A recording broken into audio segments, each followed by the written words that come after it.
Welcome to Needham School Spotlight. I'm Dan Goodykanst, Superintendent of Schools. Joining me today are 4 health professionals who daily demonstrate a commitment to the health, well-being, and safety of our students in the Needham Public Schools. And I want to take this opportunity to welcome Debbie Brennan, Olivia Rizzo, Trish Flukinger, and our Health Services Director, Barbara Singer. Welcome. And I didn't say that we have Pollard and Elliott and the high school represented here. Correct. So thank you for taking some time away from this very important job and having a conversation about health services. So who has been in the Needham Public Schools the longest? Well, that would be me. So when did you start, Trish? I started in January of 1996, and I started at the Elliott School, and I've been there ever since. Over 20 years. Yep. Wow. So you've seen a lot. We'll have to get into that. I want to hear a little bit, and you can think about this, how things have changed with health services and our children and our students, how things have, you might have some insight into that. Absolutely. Barbara, you are completing your first year as our Health Services Director, which is great. You came to us from the Natick Public Schools. That's right. We're glad we stole you away from Natick, and we're glad that you're here. Maybe, Barbara, you could begin off for us to really share what does the Health Services Department do broadly, and then what's the role, you can all jump in here, of the school nurse in today's environment, today's schools? Sure. So the role of school nursing, school nurses is the only specialty of nursing that bridges healthcare with education. We're the only area of nurses who have to be licensed through the Board of Registration in Nursing in Massachusetts, as well as the Department of Elementary and Secondary Education. So I was very fortunate to come to Needham. This group of nursing staff is amazing. The students here in Needham are just so lucky to have them, as I feel very lucky. They really have a lot of expertise. So what school nursing does is helps to address students' healthcare needs within the schools and outside through care coordination, so that students are able to access education, have their healthcare needs met so that they can achieve educational and academic success. And that's something I see when we fill out different paperwork, including our grant application, because we do receive a tiny bit of funding from the state for our enhanced school health services. And one of the pieces on there that always seems to be important is that really the role of school nurse is to keep students in school for education. Is that right. Is that your experience? Yes. Debbie, what's happening? I think it's been proven statistically that schools that have school nurses, the attendance rate is higher, and kids are stay in school for the full day. And that obviously will enhance their academic experience if they're there for the full day. And it helps kids that have complex needs be able to attend school. So do you see that as your role of making sure kids stay in school? Definitely, and I think having us in the school that is as big as the high school, I'm one of the nurses at the high school, it takes anyone that's sick or not feeling well, it takes time away from classroom as well as the teacher. And they know that they have us in the building, so if there's a question about what's going on here, they just send the student to us, and we're able to assess and either send them home or give them a little bit of time to take a break from the classroom, 10, 20 minutes, and then send them right back to class or send them home, so the teachers don't have to waste more time, or not waste, but take time away from their classroom to try and figure out what's going on with the student. They can just send them to us and we can help them. I think, it's very interesting. I think students often, when they see the superintendent, they say, geez, you kept us in school. We could have had a snow day. Or the reality is our school nurses are the ones who are keeping students in school. And, without your presence, it might be more efficient for the principal to send students home. Right. And because you certainly couldn't, watch a bunch of students in the office and not really sure what their situation is. But our nurses, and I know all of you, really have an opportunity to learn about and make connections with families. Trish, talk a little bit about that. How do you set up in the beginning of the year? All these new students coming in, some are returning. What does that look like with all the different students coming in and different needs? How do you make those connections with families and with the individual students?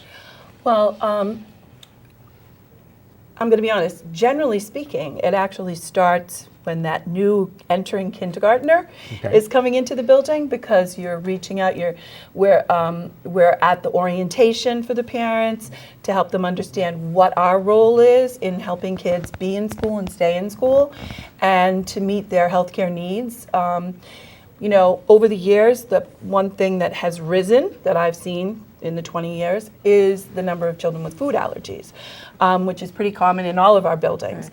Right. And sitting down with those parents, because those children are coming from an environment that was a private setting where things could be quite regulated in ways that in a public school, their parents are already a little bit anxious about how is it going to work. We have policies and procedures in place that absolutely guarantee the safety of kids in school, especially with food allergies or other healthcare needs, special healthcare needs. And that meeting that you have with the parent, you review every part of that child's day from the time they leave their house, get on the bus. What do we do about that? What about when they get to school? What about snack? How do we communicate that to the other kids in the classroom? How does that child feel included and not excluded? So we go through every part of their day, from then dismissal, and what about after school activities? What will you do as the parent? Where's the responsibility? How can we help you? How can we help your child feel successful? So I just, picking up on the food allergies just for a moment, some of the data that you collect as part of your work. 10% of students in Needham have a life-threatening food allergy. Now, I want to distinguish, though. You said a food allergy. Is it possible for someone to have a food allergy, but there's a difference between a life-threatening food allergy? Absolutely. I mean, how is that managed? A life-threatening food allergy has been that child has been identified as needing at risk for anaphylaxis should they ingest a particular item, okay, and they'll have an EpiPen. We do have other kids in the school who have what you would call food intolerances. Okay. Parents often will use the word allergy, but generally speaking, it's more of an intolerance. It's not going to result in an anaphylactic reaction. So, like children with lactose intolerance, or like strawberries don't agree with my child, that kind of thing. Okay. So those kinds of situations can also be easily accommodated, but that child you wouldn't necessarily need an emergency health care plan for. But we coordinate with parents so that parents feel comfortable with their children being in school with whatever healthcare issue they have. So I would imagine, Livia, that at the high school, dealing with life-threatening food allergies is a little different than what you're dealing with in kindergarten or first grade. So how does that look different? And again, there are about 530 students in the Needham Public Schools with life-threatening food allergies that we need to monitor, have an emergency plan for. But how does that look from grade 1 to grade 11, for example? Well, at the beginning of the year, when we transfer charts up from Pollard to the high school, the nurses down at Pollard will give us a list of what they've, had their last 2 years at Pollard given to us, and we review that with the nurse. As well as new students coming in, we are going over each of those charts individually. Like I've already done 25 for this year that will be coming in the fall, and I'll review their physical and then add them to our list that's already existing.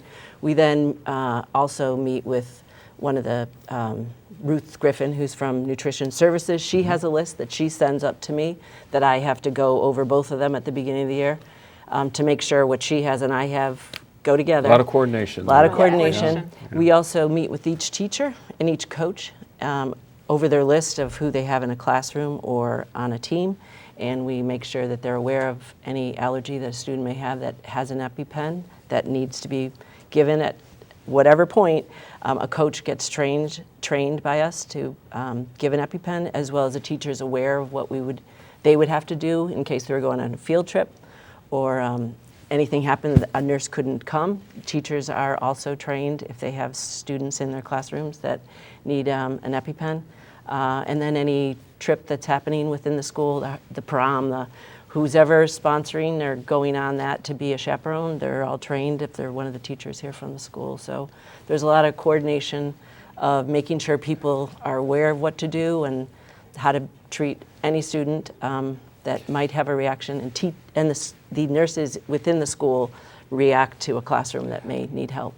And I know you and your colleague, Lisa Austin, also work directly with the students. Yes. To help them recognize Their their symptoms, how to stay safe, how to carry their EpiPens and self-administer if needed. Yep.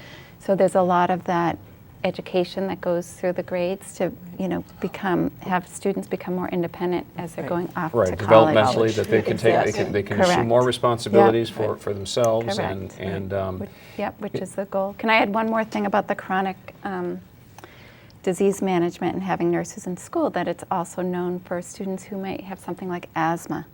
If there's a student in the school, they're able to stay in school longer because we have nurses there who can do the assessments and treat them with their rescue medications and follow up with them. So that's a really important component as well. I want to talk about some of the other things that are happening there, but one of the things I realize, everything you just stated, the coordination between and among adults and children and families, happens really, for you, it's incredibly hectic and busy, but it happens very quietly. You use the term behind the scenes sometimes, that this work, I know when I come into the schools, I know that the clinics are often bustling, but there also is a sense of calm every time I go into a different clinic, that there's a lot of things going on, but it's a good place to go if you need to go there, and can be, can sometimes be quite busy, but I think the work that you're doing to collaborate and meet with all the different adults, the coaches, the parents, the students, is really helps pull everything together, because you couldn't do it all by yourself, and it's clearly changed. And I do want to get to how things have changed over time. One of the other data points regarding school health services in Needham, I believe last year we had just under 49,000 interactions between a school health nurse and a student. Just under 49,000. Now there are 5,500 students in the Needham Public Schools, so that's a pretty significant number. What's a typical interaction at Pollard with a student? It can be varied depending on the day. Right now, I know we were just talking amongst ourselves that the seasonal allergies are pretty significant at the present time, so we're dealing with a lot of that. And the issue at Pollard is last week it was very warm. So we had a lot of kids that were pretty warm, and we're in one of the air-conditioned areas in the school, so they'll come in for that. We talked about coordinating with nutrition. We have noted over the past several years a lot of kids weren't having breakfast at home because school starts pretty early. So nutrition services started having breakfast at Pollard, and they also have some in our health office. We coordinated with them so that they can come into the health office before 10 o'clock and get themselves some breakfast if they missed the morning as well. We do see, I know one of the questions you presented to us was about anxiety. We do see a lot of mental health concerns as well. And anybody who's come to Pollard this year that's been there in the past walks into our office area and realizes the main office is gone. The main office has moved, and now we are actually in with guidance, which has worked out very, very well so that we can collaborate, because some of the students they see are also the students we see, actually a fair amount of overlap. So that has worked out really, really well for both of us, both sets of groups. I'm thinking that as the Needham schools has grown, certainly these numbers of interactions will grow, and it can look very different. Mm-hmm. Someone checking in for medication, because there's also, my understanding is, as of this past April, over 5,500 medications dispensed, which is also a pretty significant number. When you think about it, and the active role that each one of you and your colleagues is playing to make sure that our students can access their education, which again is the goal. I mean, that's the point of all this.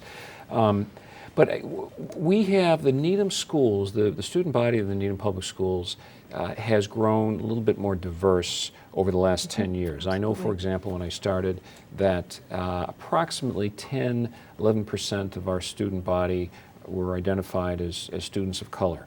Now it's about 20%. And one of the questions I have is, and our English language learner population has increased. What are some of the changes that you've seen, or some of the experiences you've had with dealing with different cultures, different languages, and different expectations, whether it might be a religious accommodation or just a language barrier? I mean, that can or documents. What does that look like for our nurses, and how do we navigate through what's becoming increasingly diverse situation in our schools? I can answer the kind of overall piece, and then Trish, you probably have some information. This year I've been working with Jamie Singlace, who is our Director of ELL. English language learners, yep. Yep. And so I've met with her to get medical and health forms translated into different languages that are required. So we have been collaborating on that, and just to have the actual administrative piece so it's user-friendly for our families in their native language. We also, one of our nurses at Hillside created a book that is in the health offices. She took pictures of some of the most common symptoms that we may see in the health offices, and she put the pictures with the translation in Spanish, Portuguese, and Russian. Which are our most common Our most languages. top although 3 languages, there are others, yes. Mandarin Right. and Hebrew and Yeah. Portuguese, they do come up, yep. Correct. And then we have a list of families who English may not be their native language, and what language is their native language, so we can make sure that health information is translated for them. And so what does that look like in the school? Well, I'm going to be honest. I think one of the things that most people don't realize is that in our education as nurses, the cultural significance of providing health care to whether it's a student in school or in the hospital setting was always critical. Like you made a plan of care, and you always had to take into consideration cultural or religious or any other kind of factor in order to really meet the need of that particular student or patient. So that was something that was always integral to us before we ever walked in the door of a school. So I was lucky because at Elliott, we've always been a diverse community. So when I first went there, I mean, I was really honestly surprised. There were 20 different languages spoken at Elliott then, and I think we might be up to 27 or something. But true. so Elliott has always been a pretty diverse school, and I think one of the things that we do is we always, when we recognize that we've always matched, say, a new student who comes in with another student who speaks that same language. We've always sort of matched families with other families that are from that same background or cultural area. So we've always done sort of a mentoring kind of thing at Elliott with faculty, anyone that's on the faculty that could also provide that same support. So I feel like, yes, we have had an increase in students, but we were always at Elliott, we were always pretty diverse, and nurses are used to dealing with very diverse populations. That's very interesting to me. I don't think I was even aware of that. I mean, it makes sense as I'm sitting here thinking about Yes. that when you're in, for example, the hospital setting, anyone Very can walk through diverse. the door. Yeah. But as you know, we've been having conversations and some training around culturally proficient practices. And what I'm hearing from you is that, in fact, school nurses really, this has been part of their background and training because of these different religious accommodations Absolutely. and different Cultural and language needs. language and issues, various- yes. That's- That was all part of our Right. nursing Yeah, school so education. you're helping us and get better, which I think is And there's also pretty amazing. technology Yeah, too. Like we use technology. Google Translate, which Yes. you probably can't use so much in the elementary level, Right. but in Pollard in the high school, Google Right. Translate is. I mean, you lose some of it in the Right, going back and but it forth. does help. But between doing hand motions and the using their phones, Sure. we can get a lot of information that way as And well. that certainly is more helpful. We didn't have that 10 years No, ago. we did not. Exactly. That's a Right. good thing. And I think nurses are the school nurses are naturally, will work with the families to understand their values surrounding certain healthcare conditions and how families may or may not want to approach things and Right. are able to come together and understand. I should know this, but I imagine that there are some families who come into Needham that because of their background and their beliefs are the health professionals is something that they'll deal with the records, but they probably don't want to get their children overly involved in receiving health services for some reason. I imagine that there are some accommodations we have to make for that because there's certain protocols we have to follow for all our students. Right. But you know that, you're aware of that, and you manage that. Debbie brought this up, and I wanted to talk to all of you about it. I know that one of the reasons students will come to see a school health professional is because they're complaining of maybe a stomach ache or a headache, and you often, I know, can quickly ascertain that this is beyond that, and it's the business of anxiety. What's going on with anxiety and is it a secondary issue? Is it an elementary issue? Where let's talk about that for a moment. What are you seeing, and how is anxiety manifesting itself in the schools? I know you Definitely at the elementary level. Absolutely. And what does that look like? A child will come in, and I'll use an example of just yesterday. First grader comes in and says, I have a stomach ache. I feel really awful. My head hurts too. And I said, okay, so when did that start? And we get down to, well, it was during reading. And everybody else can read better than I can. I said, oh, okay. And so we talked about how, and I said, well, let me ask you this. Are you working hard at learning how to read? She said, well, yes. And I said, and are you putting as much effort into it as everybody else? And she said, well, yes. And I said, well, then that's all that we can ask. You're working your hardest. You're trying your best.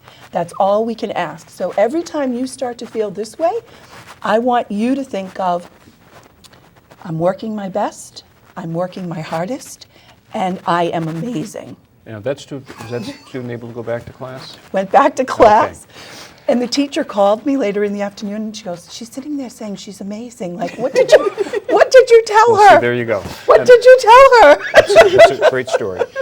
So now at the secondary level, what? It can sometimes present the same way at the elementary level. They may not necessarily know they're stressed, but they feel like I have a stomach ache. And if that happens more than once, you'll say, what's going on? And sometimes they will open up. They are in middle school. Sometimes they don't want to ask about that or tell you about that. Sure. But a lot of times it comes out that, I'm struggling in science, or, this is really hard for me. I just need to take a break. And so we have discussions like, if you come in and tell me you have a stomach ache, I'm going to treat you differently than if you just come in and say, I really need a break, Mrs. Brennan. Can I just lay down for 5 minutes? And that, and I said, that's appropriate. You can come in and tell me you need a break. We're okay with that, And I would imagine, as I think about moving from elementary to middle to high school, that at the high school then, students are developing relationships and there are issues outside of the home, that the anxiety, it looks perhaps maybe the same but also different. No, they'll come in and we might see a stomach ache or we might see the headache, but then there's the quietness, or can I just take a break? And then we have a resting room that the kids can go into, and sometimes it's someone coming to the door and you just know they just need a break, and then we'll speak with them later. But we will see about 80 to 100 kids a month that might have stressful situations going on. It might be classroom work, it might be with a friend, it might be at home. Yeah, sure. We might see them over a few days, we might see them over the month for a number of times, but we've been able to help them in other ways besides. This year we brought food up to the health office, which has helped with kids who haven't eaten yet or decided not to have breakfast or lunch because they're studying. Academics is very, meaningful for them. And a lot of kids want a certain grade, or a lot of kids aren't getting a certain grade, but we've found that the food has helped. We also have iPads that have programs that the kids can de-stress on. We have stress balls. We have, a number of things that the kids are now using that help them, and we give them 10, 20 minutes and finally get them back to class. If we can't, we use the personal counselors that, to guide them next, and we all work together. The three of us work together by trying to figure it out. And with the families, you're all working with families all the time to connect with them and let them know what's going on. Let them know that we've seen them. And we had pet therapy dogs starting to come We did. I've heard that, and I understand there are going to be some puppies coming to Needham High School during exam period. Time. Well, we're running out of time here, and I have so much more to talk about. I'm going to have you come back. Oh, great. But what I'm realizing in this conversation that I want our for our families to know, and I want the community to know, is that behind the scenes, really, we have extraordinary health professionals in each one of our schools who are focused on keeping kids in school. Is that anecdote you shared? And We're safe. also safe Safe, and striving. This is another thing that you're dealing with: striving to meet the needs of culturally diverse students and meeting them where they're at. And one of the things that has certainly changed over time and increased is helping students manage anxiety so that they can access their education and feel good about their work. And you do all of this in coordination and collaboration with one another, I know, but also with the principals and counselors, school resource officers, special educators, and families, so that we can really have a successful and productive year for each one of our students.